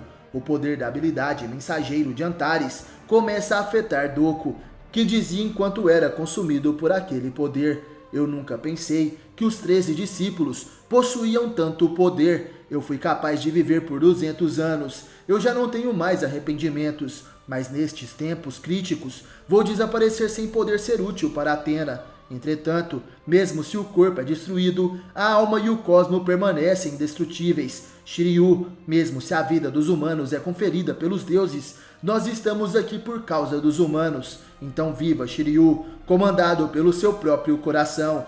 Nesse momento o corpo imóvel de Shiryu recebe novamente a sua alma. Shunrei chega até ali chorando por seu amado. Ela abraça o corpo imóvel de Shiryu e dizia que o mestre ancião estava morto. E observando aquilo, Antares dizia em pensamentos: de fato, como Atena e Mefistos afirmaram, pode ser um erro destruir a Terra. Parece que existem alguns humanos com corações puros, mas já é muito tarde. O dado de Deus já foi jogado. Nesse momento Antares se surpreende, ele percebe algo e então se vira rapidamente olhando para Shiryu. O guerreiro de Zeus dizia: mas o que? Apesar dele ter perdido sua vida através do mensageiro, eu posso sentir o cosmo desse homem, um suspiro de vida. Impossível, isso não pode acontecer. É possível que haja uma vida nesse mundo que vai além do controle dos deuses. Nesse momento Shiryu começa a chorar e revela que através do chamado da alma de seu mestre e a oração carinhosa de Shunrei, ele conseguiu voltar à vida. Shiryu e Antares então elevam os seus cosmos. O imperador de Zeus dispara vários poderes de seu dedo, acertando Shiryu e o jogando para trás. Porém, o cavaleiro de Atena parte para o ataque tentando acertar Antares com um soco. Porém, o 12º discípulo consegue se desviar facilmente. Antares de Messia segura o cavaleiro de bronze pelo colarinho e o ergue, mas o dragão aproveita aquela brecha para disparar o seu ataque. O golpe cólera do dragão. Antares é atingido e empurrado para trás, porém aquele ataque não faz nem sequer um arranhão no guerreiro de Zeus. Ele então concentra seu poder e dispara mais uma vez um golpe certeiro contra Shiryu, que é jogado para trás. Porém, nesse momento, a urna da armadura de bronze de dragão começa a brilhar. Antares tem até mesmo sua visão ofuscada por aquela luz cheia de vida. Shiryu finalmente traja a sua armadura. Ele dizia: a armadura está imersa com o cosmo de meu mestre. Sua alma em conjunto com o coração de Shunrei estão no meu corpo, chamando o meu vigor da vida para retornar. Antares, vendo aquilo, não acreditava. A vida desse homem escapou das mãos de Deus. Ele pode perseverar somente pela vontade humana. O que é isso? Qual poderá ser a fonte da vida desse homem? Nesse momento, Shiryu parte para o ataque, dizendo: nossas vidas são nossas. Não se deve brincar com os humanos em nome de Deus. Tome isso, a cólera do dragão. Antares, prestes a receber o ataque, falava: eu não posso permitir que uma forma de vida tão perigosa venha subjugar a vontade dos deuses. Dessa vez, você receberá a retribuição apropriada em nome de Deus. O 12º discípulo dispara o seu ataque. O choque de poderes entre Dragão e Antares era totalmente gigantesco, e após o impacto, Shiryu acaba caindo no chão, com sua armadura de bronze totalmente em pedaços. E vemos Antares com seu peito ferido devido a Excalibur, e a sua cabeça começava a sangrar devido à cólera do dragão. Ele dizia: Zeus, seu pensamento estava correto. O cosmo dentro dos humanos, tanto bons quanto ruins, é contínuo e crescente. Eventualmente ultrapassara o 9º sentido também. Mesmo o poder dos deuses não pode suprimir isso. Antes que isso aconteça, nós precisamos reconstruir esse mundo. Do contrário, isso se tornará irreversível. Ou talvez isso já possa ser tarde demais. A vida dos humanos, como ela é, está começando a atingir um patamar que os deuses não podem medir. Além disso, nós precisamos purificar esse mundo, tornando-o uma utopia o mais breve possível. Zeus. Como Zeus alertou, a Era New Gênesis está acontecendo. Em todos os lugares da Terra, um levante jamais visto está começando a acontecer. A fúria continua, embora as pessoas não saibam a verdadeira causa disso. No santuário, sob o comando de Atena, todos os cavaleiros se uniram e se prepararam para o ataque do exército de Zeus, formando uma formação de batalha. Nesse momento vemos Tatsumi, que chama por Saori, Senhorita Kido. Como a senhorita pediu, a Fundação Graad está usando toda a sua influência para minimizar os danos. Os senhores dos mercadores marinhos, a família Solo, também está usando todo o seu poder para salvar os refugiados. Nesse momento, Saori fica surpresa. O que? A família Solon?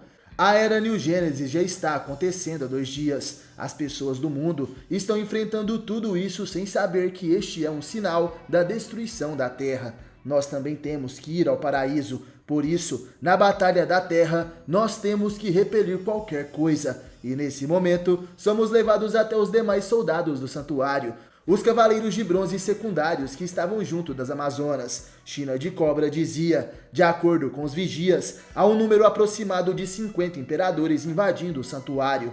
Marin revela que Seiya não poderá lutar devido à sua condição, e Shun junto de Shiryu estariam atrasados. Jabu de Unicórnio fala que Yoga também estaria atrasado como sempre, e por causa dos ataques dos imperadores, só restou eles para lutar. De repente, uma horda de imperadores chega até ali, e quem comandava todos eles era um dos 13 discípulos imperadores, o 11º discípulo, o deus dos exércitos de batalha, Espaltos de Maltes. Ele dizia: eu lidero a elite do exército regular de Zeus, 47 guerreiros do céu, estão aqui para subjugar o santuário. E nesse momento, na casa de Ares, Mu sente a aproximação dos inimigos. Ele falava: quantos cosmos! E os que se aproximam são os maiores que eu já senti. O fato dessas tropas terem sido enviadas faz parecer que os deuses do paraíso desejam eliminar todo o exército de Atena. Todos os cavaleiros do santuário estão posicionados na linha de frente, em formação de batalha. Será que eles conseguem lutar contra um exército de quase 50 homens sem o Seiya?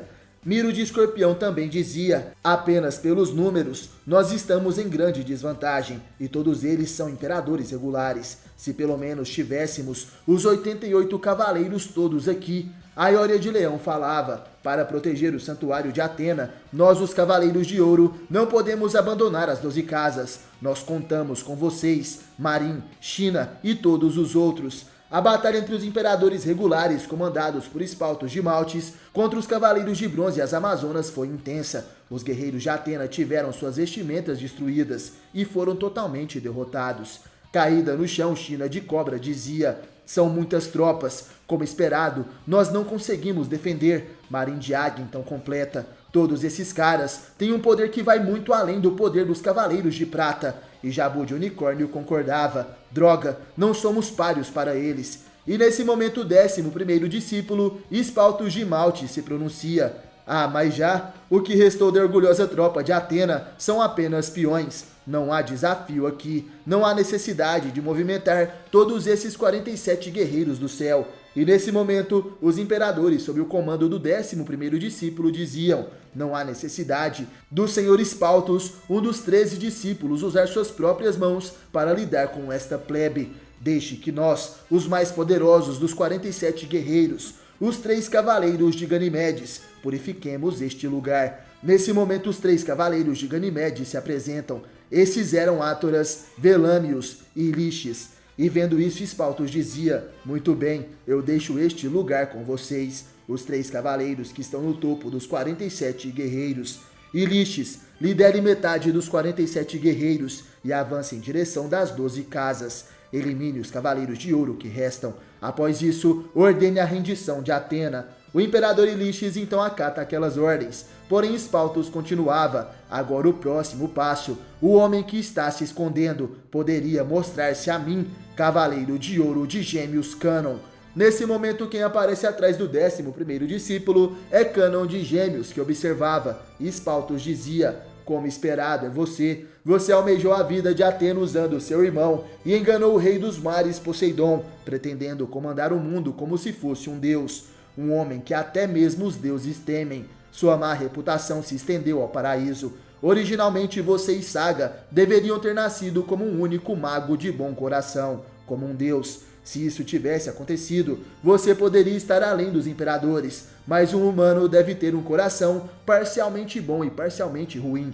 Um humano que não é um deus, que consegue nascer somente com bondade no coração, vai contra as leis da natureza. Dessa forma, os deuses, graças à sua grande piedade, plantaram uma vontade má que os humanos devem ter dentro de você. Nesse momento, Cânon fica surpreso e o inimigo continuava. Como resultado, os irmãos gêmeos nasceram com uma personalidade extremamente dividida, e sempre que um se misturava ao outro, os deuses forçavam um fenômeno em comum. Em outras palavras, um mutante foi criado pelos deuses. Às vezes, a forma verdadeira se mostraria, e comandados pelo poderoso coração maligno, cada um de vocês esquematizou planos como o assassinato de Atena e o despertar de Poseidon. Nesse momento, Cânon fica surpreso. Mas o que? O bem e o mal que fizeram a minha vida e a vida de Saga tão sofrida é tudo um trabalho de deuses justos. Quem foi o deus que fez isso?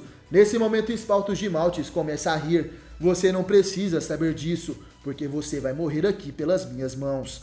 Tome isso, a cruz enforcadora. Nesse momento, o 11º discípulo lança seu ataque diretamente na direção do Cavaleiro de Gêmeos. Cânon então é pego nesse golpe da cruz enforcadora. Seu corpo fica travado e ele é lançado para os céus. Espaltos dizia: capturado por esta sagrada cruz de luz, você será enterrado em uma dimensão longínqua, Cânon. O imperador de Zeus se vira, porém de repente ele é surpreendido. O 11º discípulo sente algo. Ele se perguntava o que seria aquilo. Indo até a primeira casa zodiacal, guardada por Mu de Ares, o Cavaleiro de Ouro disparava seu ataque à extinção estelar. As tropas enviadas por Espaltos estavam sendo dizimadas pelo Carneiro Dourado que galga as estrelas. Mu, após derrotar alguns inimigos, dizia: metade deles escapou. Aioria e Miro serão capazes de deter essas forças militares que passaram pela casa de Ares. Porém, de repente, Mu se assusta. Parte de sua ombreira, o chifre de Ares de sua armadura dourada foi danificado. E surpreso, ele dizia: isso é, houve alguém que conseguiu me atingir enquanto a extinção estelar estava atuando. Tenha cuidado, Aioria. Há um temível homem misturado às tropas invasoras. Nesse momento, somos levados até a casa de Leão. Aioria acaba de se deparar com os inimigos enviados dos céus. Ele então dispara seu ataque, o relâmpago de plasma, e consegue destruir os invasores. Porém, após esse combate, a Ioria de Leão também pressentia algo. Ele dizia: parece que houve um homem que desviou de meus punhos na velocidade da luz e está indo em direção da próxima casa do Zodíaco. Conto com você agora, Miro. Somos então levados até onde Miro de Escorpião estaria. Ele retira sua capa e à sua frente estava um novo inimigo. Esse era um dos 3 cavaleiros de Ganimedes, o imperador de Zeus, general dos 47 guerreiros, e Liches, o enviado de Espaltos, o 11º discípulo. Enquanto retirava sua capa, o Cavaleiro de Ouro dizia: estou grato que tenha havido pelo menos uma pessoa capaz de alcançar a casa de Escorpião. Com Mu e os outros lutando nas linhas de frente, meu braço estava ficando paralisado de tanto esperar, protegendo as últimas casas, onde os inimigos raramente conseguem chegar. Nesse momento, o imperador à sua frente começa a rir. Essa vontade rapidinho vai virar arrependimento, porque pelo fato de você estar protegendo as casas mais acima, você terá que lutar comigo mano a mano, o general dos 47 guerreiros dos céus, um dos 3 cavaleiros de Ganimedes, e Liches. E para mostrar o meu respeito ao último Cavaleiro de Ouro que está protegendo as 12 casas, eu vou pegar a sua cabeça. Nesse momento, Liches parte para o ataque, e Miro de Escorpião também. Ele dizia: seu tolo, eu, Miro, sou literalmente o último obstáculo antes do templo de Atena. Você acha que eu permitirei que alguém passe por aqui? Tome isso, o choque carmesim da agulha escarlate. Nesse momento, o Cavaleiro de Ganimedes e Liches também dispara seu golpe especial, o ataque Fronteira Esmeralda. Esse poder acaba atingindo Miro de Escorpião, que é jogado até um dos pilares de sua casa zodiacal. O Cavaleiro de Ouro ferido dizia: isso é impossível. Ele desviou de todas as 15 agulhas escarlates e ainda teve esse ataque, o que foi isso? E Liches, que via Miro caído, dizia: ah, então assim como os 2 outros de antes, será que os tão orgulhosos punhos da velocidade da luz dos Cavaleiros de Ouro são tão fracos assim? Mas infelizmente, nós imperadores usamos uma velocidade superior à da luz. Em outras palavras, utilizamos a velocidade de Deus, seu. Porém, antes que pudesse concluir as suas palavras, o guerreiro de Zeus se assusta. Ele sente uma dor e a ombreira de sua dress é destruída. E Liches se perguntava o que seria isso. As agulhas escarlates que eu achei que tinha me esquivado, uma delas me atingiu. Nesse momento, Miro se pronuncia: um inimigo terrível, um imperador. Porém, eu não posso deixar você passar por aqui, mesmo que isso signifique arriscar a minha vida. E Liches nesse momento fala que isso era muito divertido. Se você pode me parar, então o faça. Eu já vi através dos seus punhos, então tome isso. Porém, Miro dizia: eu irei te mostrar o verdadeiro poder dos Cavaleiros de Ouro, o golpe mais poderoso de Miro de Escorpião. Nesse momento, os 2 guerreiros atacam utilizando seus golpes mais poderosos, as agulhas escarlates do Cavaleiro de Atena e a Fronteira Esmeralda do Cavaleiro de Zeus. Após o confronto daquelas 2 técnicas, Miro de Escorpião cai no chão e Liches continua de pé. Porém, de repente, o peito de sua dress explode. O sangue do imperador do exército de Zeus começa a escorrer e ele se perguntava: mas o que é isso? As agulhas carmesim se tornaram uma lança escarlate. Na primeira investida, ele viu através do ponto fraco da minha dress. Ele atingiu este ponto com uma das 15 agulhas, nos extremos da velocidade da luz. Você realmente me mostrou o poder dos Cavaleiros de Ouro, Miro. Nesse momento, o imperador Liches, conhecido como um dos 3 cavaleiros de Ganimedes, sendo servo do 11º discípulo, Espaltos de Maltes, cai no chão derrotado. E sangrando com sua armadura quebrada, Miro de Escorpião se levanta. O Cavaleiro de Atena dizia: se mesmo os guerreiros de base do exército de Zeus têm esse poder, imperadores, quão poderosos devem ser os guerreiros principais. Nesse momento, na casa de Ares, o Cavaleiro de Ouro Mu percebe que o inimigo foi derrotado por Miro na casa de Escorpião. Porém, de repente, alguém aparece ali dizendo: parabéns, Mu, as impregnáveis 12 casas protegidas pelos Cavaleiros de Ouro ainda continuam por aqui. O Cavaleiro de Ares se surpreende. Ele se vira rapidamente e pergunta: onde? Por onde você andou? E o que é essa armadura? Shaka de Virgem. Quem aparece na frente de Mu de Ares é ninguém menos do que Shaka, o Cavaleiro de Ouro de Virgem. Porém, agora ele trajava uma nova vestimenta. Aquela era uma dress. e o olhar sereno de Shaka estava diferente. O que teria acontecido com o Cavaleiro de Ouro? Será que ele finalmente despertou como sendo Mefisto de Terra, um dos 13 discípulos de Zeus? E enquanto isso, em outro lugar, vemos Seika. Ela estava junto de Kiki, o discípulo de Mu. A irmã de Seiya se perguntava o que era aquele rugido que acabou de ouvir. Kiki revela que agora mesmo os Cavaleiros de Ouro estão lutando contra os Imperadores, que estão invadindo as 12 casas. Seiya de Pégaso foi ferido gravemente na decisiva batalha contra Hades no submundo, e por isso estava fora de cena. Sendo protegido pelo Cosmo de Atena, ele se encontrava em um estado de sono profundo, e sua irmã Seika ainda acredita que ela pode conversar com seu amado irmão mais novo, e trazê-lo então de volta para a realidade. Ela tem rezado em frente ao templo de Atena dia e noite, e por isso estava ali junto de Kiki. Eles procuravam os aposentos de Seiya de Pégaso, que estava em coma. Porém, ao chegarem lá, Kiki se surpreende. O Cavaleiro de Pégaso havia desaparecido. Ele deveria estar dormindo no templo de Atena, porém seu corpo desapareceu. Tanto Kiki quanto Seika estavam surpresos. Mas como bem sabemos, Seiya foi acordado pelo cosmo do deus Abel, que se sacrificou perante Atena. Porém agora, a pergunta é, qual seria o seu paradeiro? Aonde está Seiya de Pégaso? Somos levados até Judaico, núcleo do submundo. Vemos Pandora, que de alguma forma continuava viva. Ela tocava sua harpa e dizia, ninguém além dos mortos tem algum negócio aqui no submundo.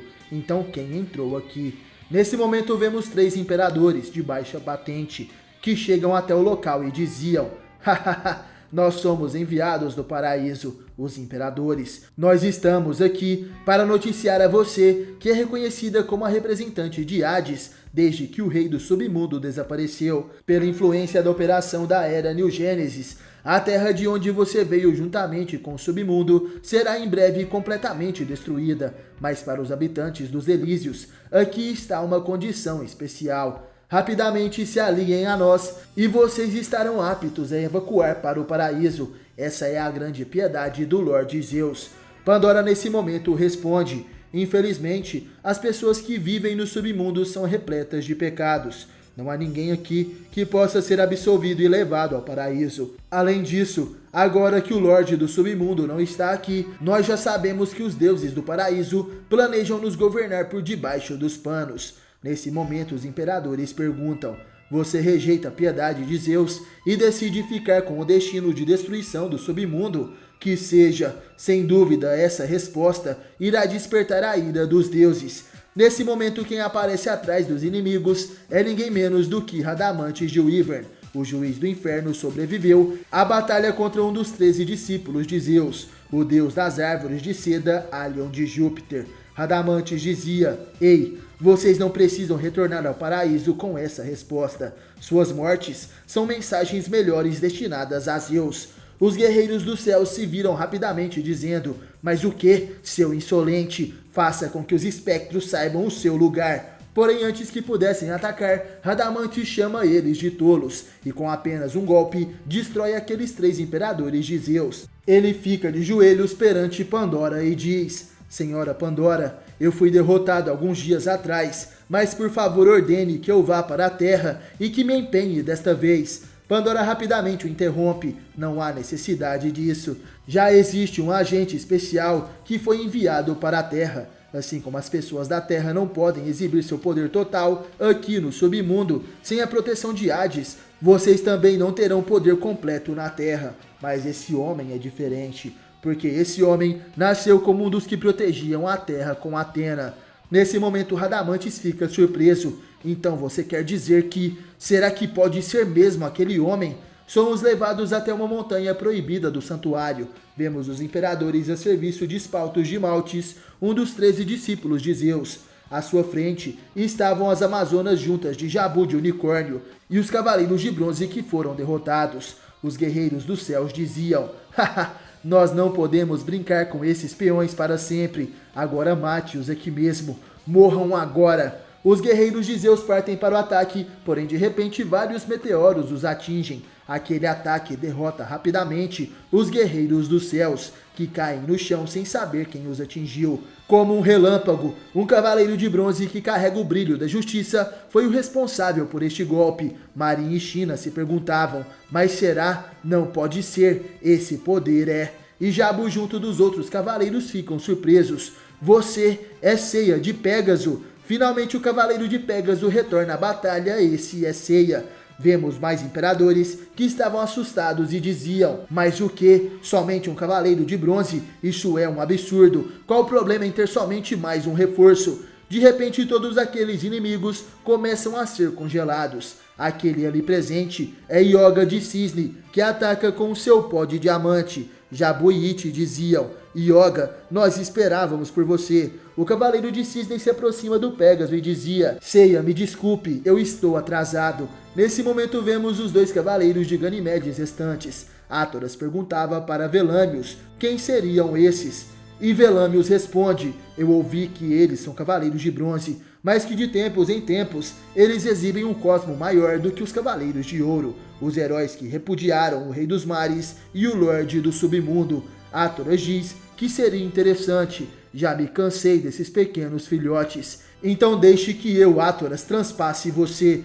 De repente o cavaleiro de Ganimedes ataca Yoga, porém o cisne, sem pensar duas vezes, eleva o seu cosmo e dispara o turbilhão de gelo, atingindo Átoras, que dizia, para você, seu zero absoluto seria invencível, não é? Enquanto para mim é apenas uma brisa matutina. Yoga fica surpreso, isso é impossível. Nesse ar congelante do turbilhão de gelo, ele ainda consegue caminhar calmamente. Nesse momento Átoras contra-ataca com seu céu infernal. Acertando Yoga em cheio, o cavaleiro de bronze é lançado para os céus e sofre com a sua queda. Seiya se aproxima para ajudar Yoga, mas Velâmios avança dizendo, ei, eu serei o seu oponente. Seiya não perde tempo e ataca com os meteoros de Pégaso. Velâmios, porém, consegue se desviar facilmente e dizia, os socos na velocidade da luz, nada mal, hein? Porém não vai funcionar comigo, já que eu, Velâmios, utilizo os extremos da velocidade de Deus. Seiya fica surpreso,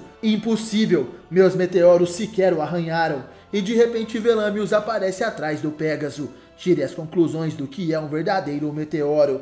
Nesse momento, o inimigo ataca com a sua chuva de estrelas cadentes, acertando Seiya diretamente e danificando a armadura de Pégaso. Todos os guerreiros ali presentes ficam surpresos ao verem aquilo, e Velâmios dizia, haha, mesmo para os extremos da velocidade da luz, é somente isso, agora que sirva de sacrifício para o início da nova era Gênesis. Tome isso, o guerreiro de Ganimedes parte para o ataque, porém de repente, o som de um instrumento interrompe o seu golpe. Surpresos, os imperadores ouviam o som de uma flauta ecoando pelo local. Quem estaria fazendo isso? Eles se perguntavam. Seiya e Yoga, nesse momento, reconhecem esse som de flauta. Será que realmente é ele? O general Marina Sorento de Cirene se revela. O guerreiro de Poseidon então se pronuncia, não são só vocês, cavaleiros de Atena, que andam arriscando a vida pela nossa mãe terra. De repente os guerreiros imperadores começam a agonizar com o som da flauta do Marina. Eles diziam, o quê? O que são esses sons? Alguém pare essa flauta, sinto como se fôssemos desmaiar. Velâmios, porém, estava intacto e dizia, Sorento de Cirene, eu ouvi que é o último sobrevivente dos 7 mais poderosos generais marinas de Poseidon.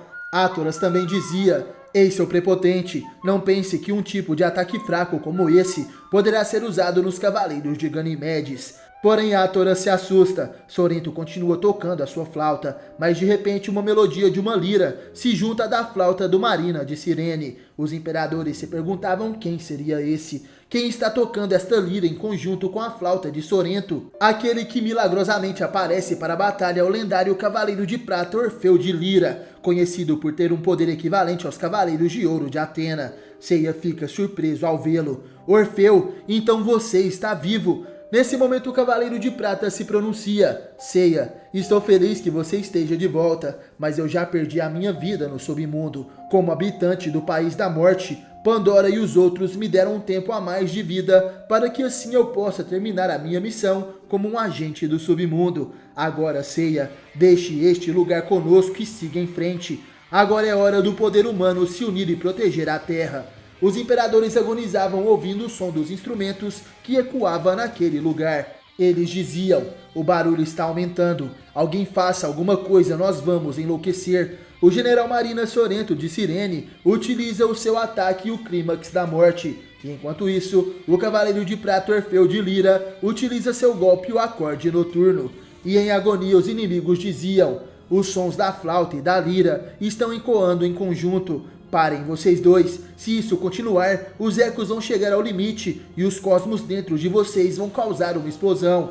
Nesse momento o guerreiro de Ganimedes, Átoras, entra em desespero e dizia: seus insolentes, essa música se tornará seu próprio requiem. Tome isso, o céu infernal. Porém Velâmios tenta impedi-lo. Não, pare, Átoras, não chegue tão perto desses dois. Nesse momento uma grande explosão se faz com a elevação daqueles poderes. E nesse momento Sorento de Cirene e Orfeu de Lira se despedem. Adeus, cavaleiros de Atena, contamos agora com vocês. Shaka encara Mu de Ares. O antigo cavaleiro de Virgem dizia: Shaka, eu já abandonei este nome. Agora eu não sou mais o seu amigo, o cavaleiro de ouro Shaka de Virgem. Agora eu sou um dos 13 discípulos imperadores, o deus da glória, Mefisto de Terra. Eu estava preparado para proteger a Terra contra a invasão das tropas de Zeus. Mais uma vez que não podemos evitar esta batalha, eu fui procurar uma audiência com Zeus. Lá que recebi uma pequena amostra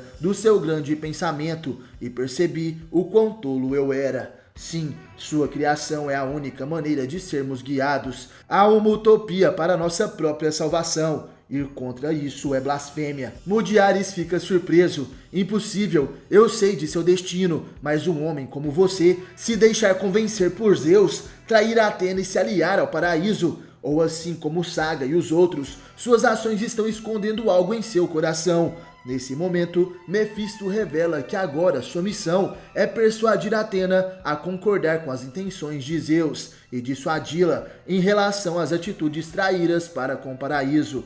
Se eu não puder fazer isso, como prova da minha lealdade a Zeus, eu vou derrotar Atena com as minhas próprias mãos. Agora saia do meu caminho, Mu. Nesse momento, o deus da glória, Terra, Mefisto, ataca com sua habilidade o olho da miragem. Mu de Ares tenta se defender com sua muralha de cristal, porém tudo isso era em vão. Ele acaba sendo atingido pelo poder de Mefisto. Mu fica ferido, sua armadura de ouro se trinca, e caído no chão ele dizia: impossível, a muralha de cristal é inútil. Essa sua habilidade e esse poder, seria essa a prova de que Shaka despertou completamente como um imperador? Nesse momento, o antigo cavaleiro de ouro responde: eu já lhe disse, esse homem aqui abandonou seu nome, suas habilidades e até mesmo sua missão como cavaleiro. Eu acordei para a verdade, um discípulo do paraíso. Eu sou o deus da glória, Terra, Mefisto. Mefisto deixa Mu de Ares para trás e segue em frente, chegando até a casa de Leão. Ele fica diante de Aioria, o cavaleiro de ouro de Leão, que dizia: eu não quis reconhecer este estranho cosmo que eu senti agora. Shaka, eu não sou como Mu. Eu não tenho nenhum interesse em nada que vem de você. Eu senti que você não é o Shaka que conhecemos. Exibindo essa sanguinolência, se você quer penetrar as 12 casas com tamanha hostilidade maligna, eu não vou dar a você nenhuma clemência, considerando sua traição para com Atena e para com o resto de nós. Já não há mais necessidade de fazer, mas sim de começarmos a lutar. Você concorda com isso? Nesse momento Mefisto responde: para todos vocês, nós imperadores devemos ser seus inimigos jurados. Não há necessidade de recuar. Não pense em mim como seu amigo. Me desafie com seu soco fatal, com seu poder total, Aioria. Nesse momento o cavaleiro de ouro de Leão eleva seu cosmo e dizia: muito bem colocado. Então receba isso, Shaka. O relâmpago de plasma. Aioria dispara seu ataque, porém de repente ele fica assustado e dizia: impossível, os socos na velocidade da luz do relâmpago de plasma nem sequer o moveram. Ele viu através de todos os meus socos e evitou a todos por uma velocidade acima da luz. Shaka, ou melhor Mefisto, se permanecia imóvel, porém nenhum dos golpes de Aioria o acerta. o enviado de Zeus dizia: entre os imperadores, os movimentos do mais fraco dos 13 discípulos pode ir além da velocidade da luz. Em outras palavras, é a velocidade do pensamento, a velocidade que pode rivalizar com a velocidade de Deus. Seus socos, a velocidade da luz, não podem corresponder. Veja, essa é a essência dos imperadores, a velocidade de ataque de Deus. Nesse momento, Mefisto utiliza o seu poder, o mistério brilhante. O discípulo de Zeus concentra um intenso cosmo em suas mãos, atacando na velocidade de Deus o corpo de Aiória, que tem sua armadura de ouro destruída. O cavaleiro de Atena, ferido, dizia: eu já troquei socos contra Chaco uma vez. Naqueles tempos, nós iniciamos uma guerra de 1000 dias. Nossos poderes se equiparavam, mas agora, porque ele possui esse nível de poder, Mefisto então diz para o Cavaleiro de Leão: agora você sabe a diferença de poder entre os cavaleiros e os imperadores. Aqueles que despertaram o nono sentido, exibindo o verdadeiro poder. Enfrentar-me pensando que estou no mesmo nível que você é o mesmo que suicídio. Nesse momento, Mefisto deixa Aiória para trás e segue subindo as 12 casas. Ele dizia em pensamentos: eu pude aumentar todas as minhas habilidades para esse nível, e tudo por causa do Lorde Zeus. O mais rapidamente possível, eu tenho que corrigir a vontade da deusa Atena e fazê-la despertar seu verdadeiro ponto de vista. Nesse momento, Terra Mefisto chega até a casa de Escorpião. Ele fica frente a frente com Miro, o cavaleiro de ouro que guarda aquele lugar. Mefisto dizia, cheio de feridas após a batalha contra Ilíxis: você não pode vencer, por termos sido uma vez os cavaleiros de ouro juntos. Se você ceder de bom grado, eu vou passar por você. Vendo aquilo, Miro dizia: isso é completamente absurdo, Shaka. O fato de que você abandonou a sua armadura e vestiu uma dress é a prova máxima da sua traição. Além disso, você foi hostil com Mu e Aiória. Mesmo estando profundamente ferido, você acha que eu, Miro de Escorpião, perderei para um traidor como você? Se você quiser ver Atena, terá que passar pelo meu cadáver primeiro. Mefisto diz que então estava bem e parte para o ataque. Seu tolo, desapareça com a sua lealdade a Atena, Miro. O cavaleiro de ouro de Escorpião também se prepara. Que tipo de golpes um traidor de Zeus terá? Pense em meu único golpe, como o martelo da justiça de Atena. Miro ataca com a agulha escarlate e Mefisto dispara o seu olho da miragem. Vemos Seiya e Yoga chorando após presenciarem o sacrifício do cavaleiro de prata Orfeu de Lira e do general Marina Sorento de Cirene. Enquanto isso, Velâmios, um dos 3 guerreiros de Ganimedes, estava surpreso. Ele se perguntava: o que aconteceu? Nós, os 47 guerreiros, quase todos, fomos destruídos pela explosão do Sorento e Orfeu. Eu não posso acreditar. China de Cobra fala para não deixarem que o sacrifício dos dois tenha sido em vão e começa a atacar os imperadores restantes. Marin de Águia também faz o mesmo. Os imperadores que sobraram estão com danos consideráveis. E os cavaleiros de bronze, It de Hidra, Nat de Lobo e Gek de Urso também partem para o ataque. Nesse momento, Velamis parte para o ataque. Não se deixem abater dessa forma. Se chegou a esse ponto, eu, Velâmios, derrotarei cada um de vocês, sem deixar ninguém de pé. Porém, de repente, o cavaleiro de Ganimedes é surpreendido. Atrás dele, quem aparece é Seiya de Pégaso, que dispara o seu cometa de Pégaso. Velamis, porém, dizia: seu tolo, eu já vi todos os seus golpes. Mesmo se você intensificar todos em um único soco, continuará a mesma coisa. Não importa o que faça, continua sendo golpes na velocidade da luz. Não irá funcionar comigo. Porém, de repente, Velamis se surpreende. Ele se perguntava o que seria isso. Uma infinita chuva de meteoros estava sendo disparada ao redor do cometa. Os meteoros e o cometa de Pégaso estão atacando ao mesmo tempo. Impossível. Os golpes na velocidade da luz não podem possuir esse nível de poder. Será que os golpes de Pégasus me superaram e evoluíram ao nível da velocidade dos deuses? Nesse momento, Velamis acaba sendo acertado em cheio. Sua dress é completamente destruída por Seiya. O impossível aconteceu e o último dos 3 guerreiros de Ganimedes é derrotado.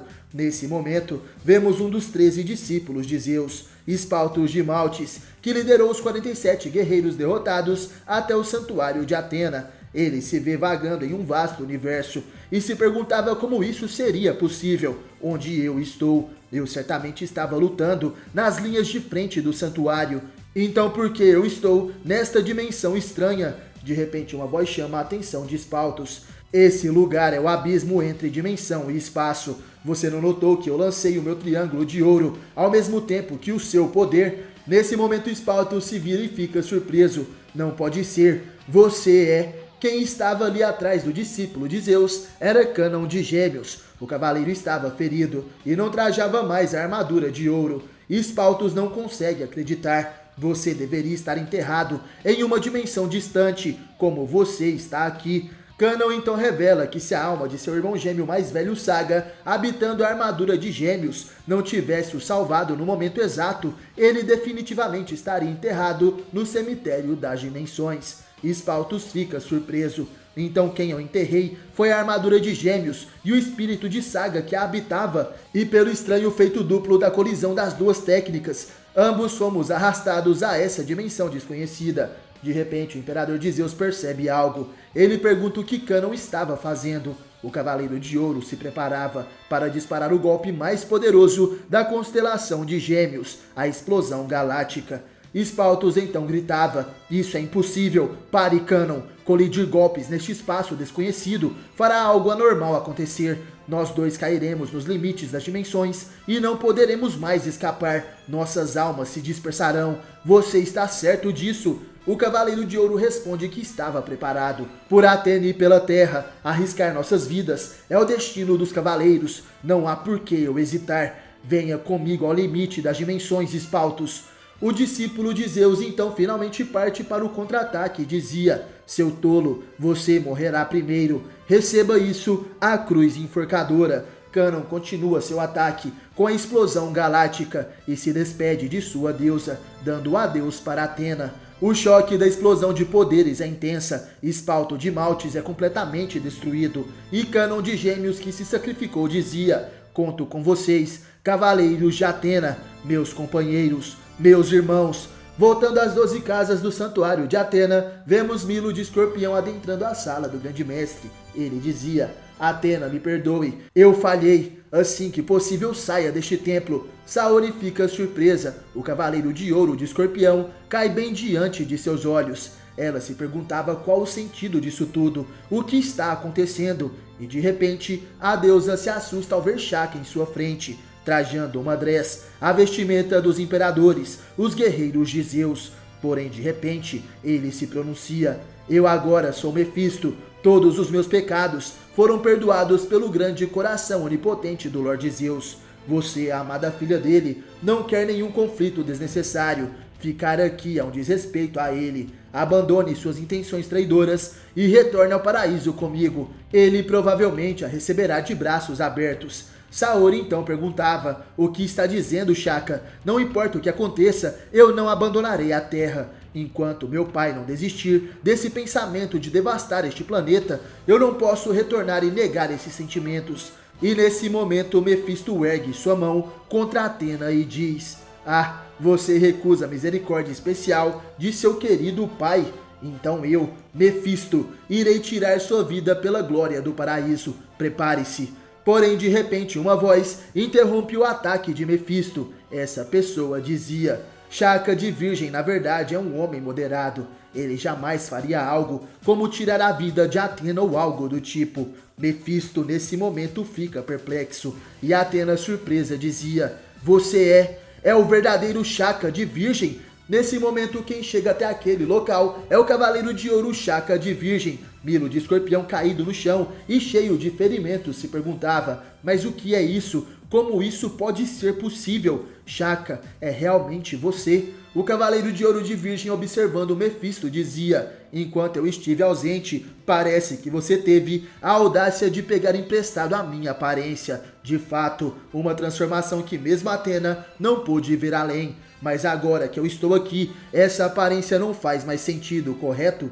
Shaka aponta seu dedo para o inimigo e dizia: entre os imperadores de Zeus, existe apenas um que pode se transformar com tamanha perfeição. Mostre seu verdadeiro eu agora. Um dos 13 discípulos de Zeus, o nono imperador, deus do solo intenso, Ishtar de Saturno. Nesse momento o imperador se revela, sorrindo ele dizia: De fato, Shaka, ou melhor, Mefisto, mesmo tendo decaído para um cavaleiro de Atena, você ainda continua sendo um dos 13 discípulos de Zeus, vendo através da minha forma verdadeira. Bom trabalho. Eu sou Ishtar de Saturno e vim aqui com ordens de tomar a vida de Atena. Porém, Shaka dizia, foram descuidados em mandar você também, que se transformou em mim para deixar Mu e os outros de guarda baixa. Não é algo dos 13 discípulos usar truques tão baixos, Ishtar.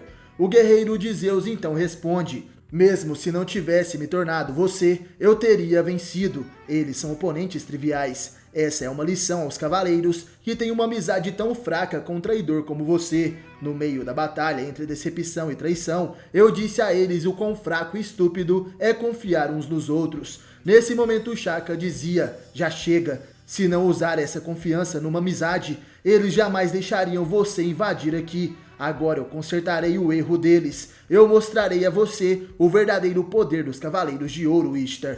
Quando o Cavaleiro de Virgem estava prestes a atacar, uma voz o impede. Espere, Shaka, nós temos contas a acertar com este homem. Quem estava ali de pé eram os 3 Cavaleiros de Ouro derrotados por Ishtar, Aioria de Leão, Mu de Áries e Miro de Escorpião. Shaka fica surpreso. Mu, Miro e Aioria estavam na posição da técnica proibida a exclamação de Atena. Aioria dizia, Shaka, como esperado, você não nos traiu, não traiu Atena. E Mu sorrindo falava, nós somos os responsáveis por deixar o inimigo de frente à deusa Atena, mesmo que seja apenas um. E Miro completa, nós encerraremos essa batalha aqui por nossas próprias mãos. Abaixe seus punhos. Shaka grita dizendo para os 3 pararem com aquilo. Não façam isso. Se usarem esse ataque com esses corpos feridos, vocês se destruirão. E Ishtar parte para o ataque dizendo, como vocês são duros de matar, muito bem, como desejarem.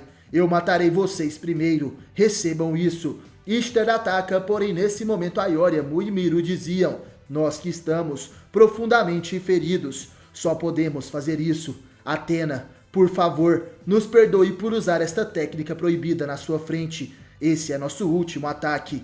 Shaka, Atena depende de você agora. Nesse momento, os 3 Cavaleiros de Ouro elevam seus cosmos além do limite. Shaka de Virgem então se põe à frente da deusa Atena para protegê-la do impacto. Ele dizia, cuidado Atena, por favor fique atrás de mim. O 9º discípulo de Zeus, Ishtar, dispara seu golpe, o mistério brilhante. E os 3 sagrados Cavaleiros de Ouro de Atena, Áries, Escorpião e Leão, disparam a técnica máxima, a habilidade proibida, a exclamação de Atena. E ao longe, é possível ver uma intensa luz que abala o santuário da deusa, com o impacto desta técnica. Em meio ao choque de Cosmo, vemos Shaka de Virgem, que protege a sua deusa, formando um escudo com seu poder. Aquela é a sua técnica Khan. Shaka então percebe que os 4 cosmos que batalhavam naquele lugar se foram, e Saori chorava pelo sacrifício de seus cavaleiros, Mu, Miro e Aioria. Ela dizia, obrigado a todos, vocês lutaram bravamente, muito obrigado. Todos os imperadores que invadiram o santuário foram expulsos, mas nós apenas vencemos um conflito na Terra. Amanhã de manhã, nós iremos depositar o futuro da Terra no último e grandioso campo de batalha. Nós estenderemos e entraremos em uma batalha no mundo do paraíso. Ceia de Pégaso e Yoga de Cisne estavam junto dos demais cavaleiros de bronze e as Amazonas, à frente do santuário. Eles também venceram os invasores. Porém, de repente, alguém chega ao templo da deusa, no alto das 12 casas. Saori fica surpresa ao vê-lo. Ela dizia, porque está aqui, justo você, o imperador dos mares Poseidon, conhecido como Julian Solo. Quem aparece diante da deusa da guerra é Julian Solo, o receptáculo do deus Poseidon. Ele trajava sua escama e tinha em mãos o seu tridente. Julian dizia, é claro, Atena, como você, para parar as pretensões de Zeus, eu estou preparado para proceder ao mundo do paraíso e unir forças com você. Saori dizia, mas eu selei a sua alma na ânfora de Atena na Guerra Santa contra os Marinas. Você perdeu seu poder divino, então como? Sentindo seu cosmo tão calmo, você não é aquele Poseidon. O que é essa entidade? O homem à sua frente então responde, certamente, o imperador dos mares, Poseidon, foi derrotado por você e seus cavaleiros. Sua alma repousa e está em um sono profundo na ânfora. Mas agora, todos os deuses ignoram que a nova era Gênesis de Zeus trará a destruição da terra e ao reino do oceano. para salvar esses mundos. Parece que entre o humano Julian Solo e o Imperador dos Mares Poseidon, algo novo despertou. Nesse momento a deusa Atena agradece. Obrigado, Julian, e obrigado aos guerreiros que caíram defendendo o amor e a justiça. Canon, Aioria, Mu e Miro, por favor nos assistam enquanto enfrentamos a batalha final. A batalha final contra o céu se aproxima, os cavaleiros de Atena se despedem de seus entes queridos, e mais deuses irão aparecer juntos da Era New Gênesis. Serão novos aliados ou novos inimigos. A grande limpeza dos deuses foram 4 dias de ameaça da operação da Era New Gênesis. Há apenas 3 dias até o fim da semana, que trará a completa destruição do mundo. Na Terra está surgindo uma reviravolta jamais vista. Todos os tipos de vida e civilizações não podem fazer nada além de se desintegrar e serem envolvidas por isso. A longa história dos homens está para ter o seu fim agora. Queime Cosmo final. Avancem, Cavaleiros da Esperança. Lutem, Cavaleiros de Atena. E galera, compartilhem esse vídeo com seus amigos que são fãs de Cavaleiros e sempre quiseram saber como seria a tão sonhada saga Zeus de Saint Seiya. No mais, obrigado por assistir esse vídeo até o final. Valeu, falou, tamo junto e até a próxima. Você já sentiu o Cosmo?